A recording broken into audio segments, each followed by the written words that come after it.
পদ্ধতিগত সংস্কার করে নির্বাচিত সদস্যদের ভোটের ভিত্তিতে স্থানীয় সরকার প্রতিষ্ঠানের প্রধান ঠিক করার বিষয়টি নিয়ে আলোচনা শুরু হয়েছে। স্থানীয় সরকার বিশেষজ্ঞরা এই মতের পক্ষে নানা যুক্তি দিয়েছেন। তবে বিশেষজ্ঞরা এমনও বলেছেন, চেয়ারম্যান বা মেয়র পদে রাজনৈতিক প্রার্থী চিন্তা বাদ দিয়ে উভয়ের জন্যই সরাসরি ভোট হওয়াটাই উত্তম। পার্লামেন্টারি ব্যবস্থায় স্থানীয় সরকার আলোচনাটি তুলেছেন স্থানীয় সরকার সংস্কার কমিশনের প্রধান ও চট্টগ্রাম বিশ্ববিদ্যালয়ের লোক প্রশাসন বিভাগের সাবেক অধ্যাপক ডক্টর তোফায়েল আহমেদ। এই আলোচনার পাশাপাশি স্থানীয় নির্বাচনের আগে নাকি পরে জাতীয় নির্বাচন হবে এমন বিষয়টিও প্রাধান্য পাচ্ছে। যে বিষয়টি নিয়ে আলোচনা চলছে এবং সরকার যদি তা গ্রহণ করে তাহলে ইউপি সদস্যরা জনগণের ভোটে নির্বাচিত হয়ে নিজেরাই চেয়ারম্যান নির্বাচিত করবেন। চেয়ারম্যান ও মেয়র পদে সাধারণ মানুষের ভোট দেওয়ার প্রয়োজন পড়বে না বা সুযোগ থাকবে না। সিটি কর্পোরেশনগুলোতেও মেয়র হবেন একই প্রক্রিয়ায়।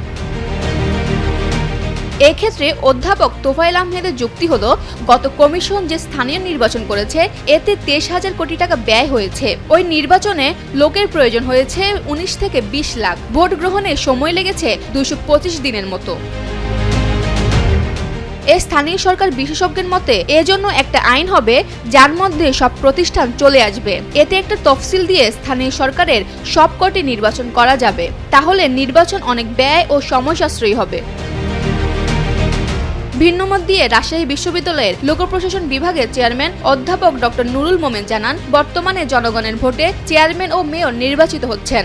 যদি তারা মেম্বার ও কাউন্সিলরদের ভোটে নির্বাচিত হন তাহলে এতে জনগণের প্রতিনিধিত্বশীলের ধারণা পূর্ণাঙ্গভাবে হবে না। এতে জনগণের অধিকার খানিকটা লঙ্ঘিত হবে। জনগণের ভোটে নির্বাচন ব্যবস্থা ক্ষতিগ্রস্ত হবে।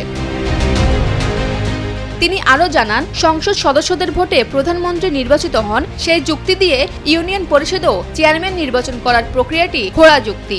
আশা করছি সংশ্লিষ্ট কমিশন সবার সঙ্গে কথা বলে সরকারের কাছে সুপারিশ করবে। ঢাকা বিশ্ববিদ্যালয়ের লোক প্রশাসন বিভাগের শিক্ষক অধ্যাপক ডক্টর সাদিক হাসানও মনে করেন, ইউপি সদস্যদের ভোটে চেয়ারম্যান নির্বাচন করার প্রক্রিয়াটি সঠিক হবে না। এতে স্থানীয় সরকার নির্বাচন আরও রাজনীতিকরণ হয়ে যাবে। ফারজানা আমিন, কালের কণ্ঠ।